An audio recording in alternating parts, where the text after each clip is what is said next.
So ಈ ವಿಡಿಯೋದಲ್ಲಿ flower ಮಾಡೋಣ. ಸೊ ಫ್ಲವರ್ ಮಾಡೋಕ್ಕೆ ನಾನಿಲ್ಲಿ 2 ಕಲರ್ ಯಾನ್ ತೊಗೊಂಡಿದ್ದೀನಿ, white and pink. So first magic ರಿಂಗಿಂದ ಸ್ಟಾರ್ಟ್ ಮಾಡೋಣ. The middle part of the flower ಮಾಡೋಕ್ಕೆ. ಸೊ ಮ್ಯಾಜಿಕ್ ರಿಂಗ್ ಮಾಡೋಕ್ಕೆ ಇಂಡೆಕ್ಸ್ ಆ್ಯಂಡ್ ಮಿಡಲ್ ಫಿಂಗರ್ ಮೇಲೆ ಯಾನ್ ಇಟ್ಕೊಂಡು ಮೇಲೆ ಎಕ್ಸ್ ಶೇಪ್ ಮಾಡಿಕೊಳ್ಬೇಕು. ಈಗ ಮೇಲ್ಗಡೆ ಯಾನ್ನ ಮೇಲೆ ತರಬೇಕು ಆ್ಯಂಡ್ ಇದನ್ನು ಒಂದು ಚೈನಿಂದ ಸೆಕ್ಯೂರ್ ಮಾಡಬೇಕು. ಓಕೆ, ಇದು ನಮ್ಮ ಮ್ಯಾಜಿಕ್ ರಿಂಗ್. ಓಕೆ, ಸೊ ಈ ಮ್ಯಾಜಿಕ್ ರಿಂಗ್ ಒಳಗಡೆ 11 ಸಿಂಗಲ್ ಕ್ರೋಶೆ ಮಾಡ್ತೀವಿ. ಸೊ 11 ಸಿಂಗಲ್ ಕ್ರೋಶೆ ಮಾಡೋಣ.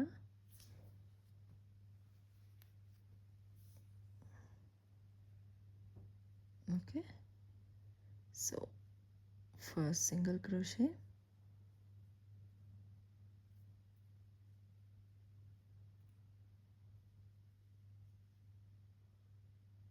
okay, second,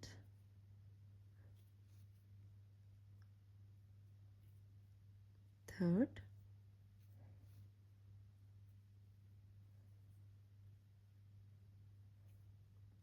fourth,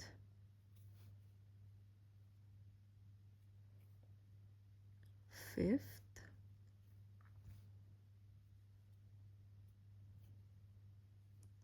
sixth,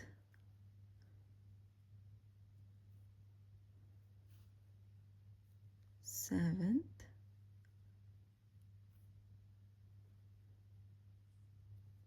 eighth,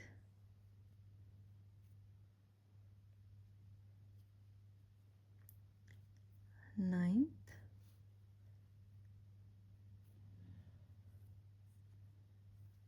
10th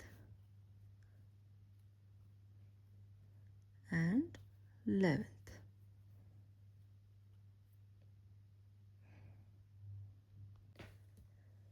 so ಈಗ 11 ಸಿಂಗಲ್ ಕ್ರೋಶೆ ಆದಮೇಲೆ ಈ ಚಿಕ್ಕ ಟೈಲ್ ಇದೆಯಲ್ಲ ದಾರ, ಇದನ್ನು ಎಳ್ಕೊಳ್ಳಿ. ಈಗ ಲೂಪು ಕ್ಲೋಸ್ ಆಗುತ್ತೆ, ಸರ್ಕಲ್ ಫುಲ್ ಕ್ಲೋಸ್ ಆಗುತ್ತೆ. ಓಕೆ, ಈ ಥರ ನೀಟಾಗಿ ಕಾಣಿಸುತ್ತೆ ಸರ್ಕಲ್.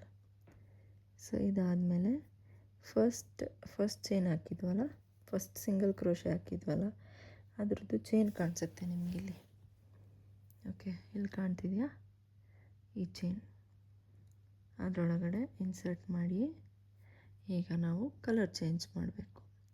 ಸೊ ಕಲರ್ ಚೇಂಜ್ಗೆ ನಾನು ಪಿಂಕ್ ಕಲರ್ ಯಾನ್ ತೊಗೊಳ್ತಾ ಇದ್ದೀನಿ. ಸೊ ತಗೊಂಡು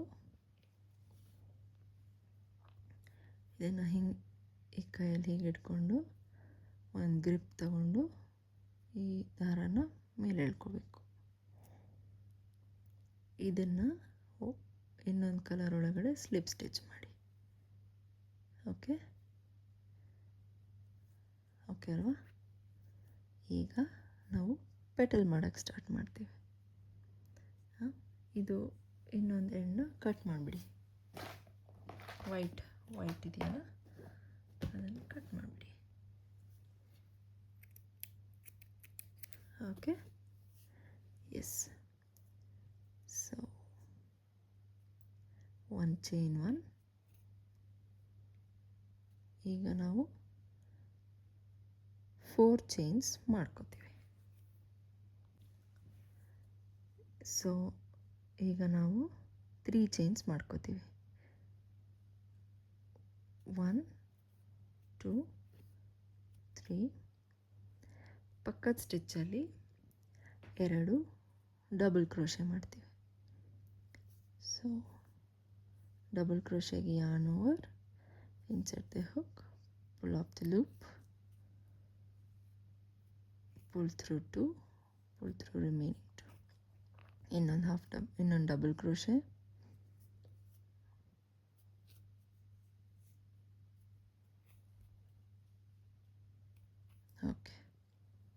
ಓಕೆನಾ?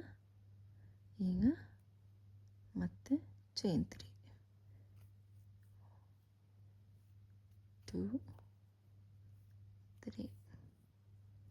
ಇದನ್ನು ಪಕ್ಕದ ಸ್ಟಿಚ್ಚಿಗೆ ಸ್ಲಿಪ್ ಸ್ಟಿಚ್ ಮಾಡಬೇಕು.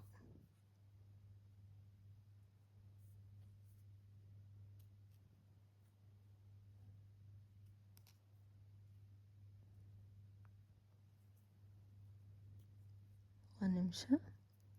ಸ್ಲಿಪ್ ಸ್ಟಿಚ್ನ ಕೇರ್ಫುಲ್ಲಾಗಿ ಮಾಡಿ, ಸ್ಲಿಪ್ ಆಗುತ್ತೆ. ಓಕೆ, ಸೊ 2 ಚೈನ್ ಒಳಗಡೆ ಇನ್ಸರ್ಟ್ ಮಾಡಬೇಕು ನೋಡಿ. 2 ಇದೆಯಲ್ಲ, 2 ಒಳಗಡೆ ಇನ್ಸರ್ಟ್ ಮಾಡಿ ತಗೊಂಡು ಈಗ ಇದನ್ನು ಇದರೊಳಗಡೆ ತಗೋಬೇಕು. ಎಸ್, ಇದು ನಮ್ಮದು 1 ಪೆಟಲ್ ಆಗಿರುತ್ತೆ. ಇದೇ ಥರ ಈಗ ಉಳಿದಿದ್ದ ಪೆಟಲ್ಸ್ನು ಮಾಡ್ಕೋಬೇಕು. Chain 3, double crochet into the next stitch, 2 double crochets ಮಾಡಬೇಕು. 1 ಡಬಲ್ ಕ್ರೋಶೆ,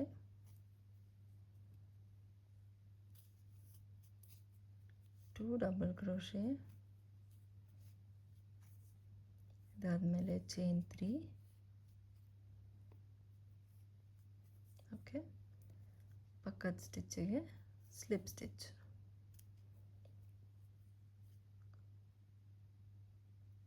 ಹೀಗೆ.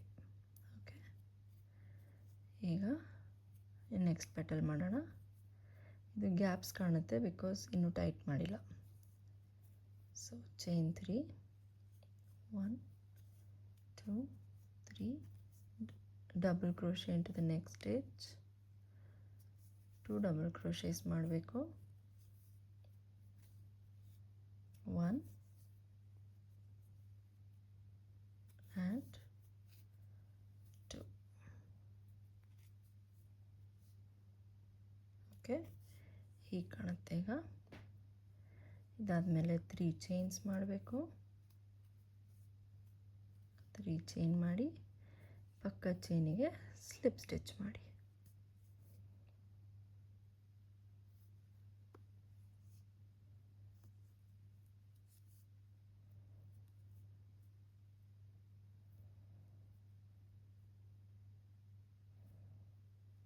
ಟೈಟ್ ಮಾಡ್ಕೋಬೇಡಿ, ಇಲ್ಲಾಂದರೆ ಹೀಗಾಗುತ್ತೆ.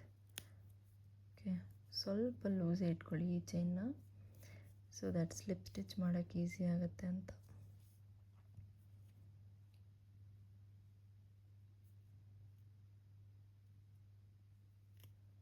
ಎಸ್, ಸ್ಲಿಪ್ ಸ್ಟಿಚ್ ಆಯಿತು. ಈಗ ನೆಕ್ಸ್ಟ್ ಪೆಟಲ್ ಮಾಡೋಣ. ಚೈನ್ 3. ಓಕೆ, ಡಬಲ್ ಕ್ರೋಶೆ,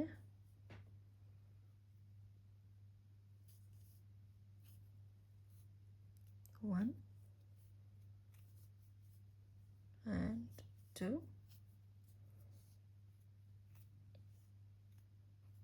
ಮತ್ತೆ ಚೈನ್ 3,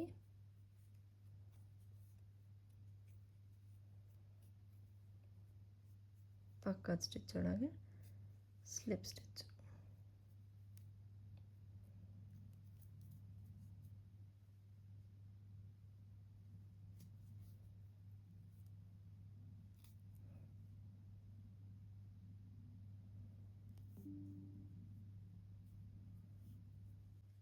ಸೊ ಈಗ 5th ಪೆಟಲ್ ಮಾಡೋಣ. 1 2 3 ಡಬಲ್ ಕ್ರೋಶೆ,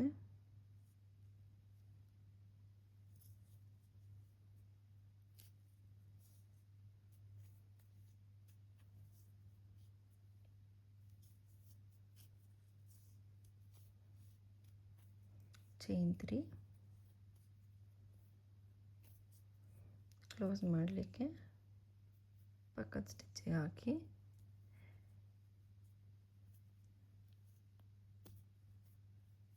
ಸ್ಲಿಪ್ ನಾಟ್ ಮಾಡಿ.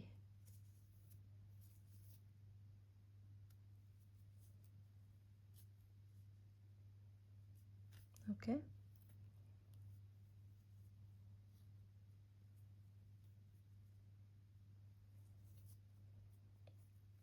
ಪಕ್ಕದ ಸ್ಟಿಚ್ ಅಂದರೆ ಇದು.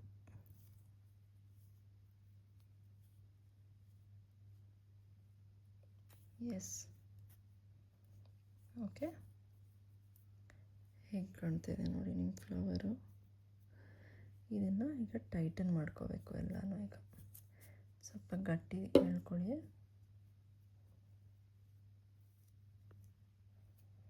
ಈ ರಿಂಗ್ ಇನ್ನೂ ಕ್ಲೋಸ್ ಆಗಿಲ್ಲ, ಸೊ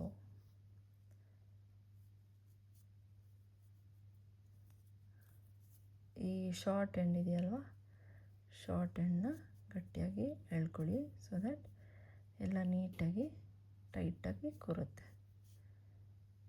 ಸೊ ಇದಾದಮೇಲೆ ಹೀಗೆ ಕಾಣುತ್ತೆ ನಿಮ್ಮ ಫ್ಲವರ್.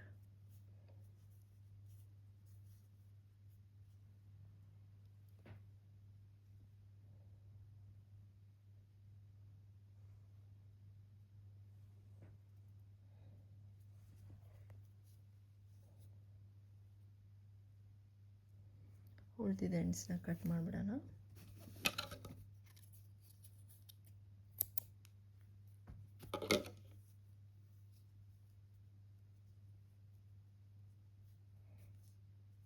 ಇದನ್ನೆಲ್ಲ ಹೀಗೆ ನಾಟ್ ಹಾಕಿ ಸೆಕ್ಯೂರ್ ಮಾಡಬೇಕು, ಇಲ್ಲಾಂದರೆ ಸ್ಟಿಚಸ್ ಬಿಚ್ಚಿ ಹೋಗುತ್ತೆ. ಯಾವಾಗಲೂ ಕ್ರೋಶೆಯಲ್ಲಿ ನಾಟ್ಸ್ ಹಾಕಬೇಕು ಪ್ರಾಜೆಕ್ಟ್ ಕಂಪ್ಲೀಟ್ ಆದಮೇಲೆ. ಓಕೆ, ಸೊ ಈಗ ನಾನು ವೈಟ್ ಥ್ರೆಡ್ ಕಟ್ ಮಾಡ್ತಾಯಿದ್ದೀನಿ.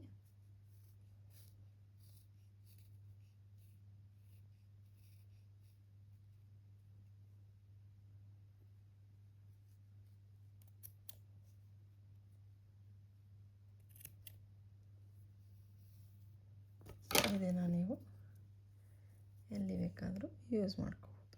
ಇದು ನಿಮ್ಮ ಫ್ಲವರ್. ಇದು ಚಿಕ್ಕ ಫ್ಲವರು.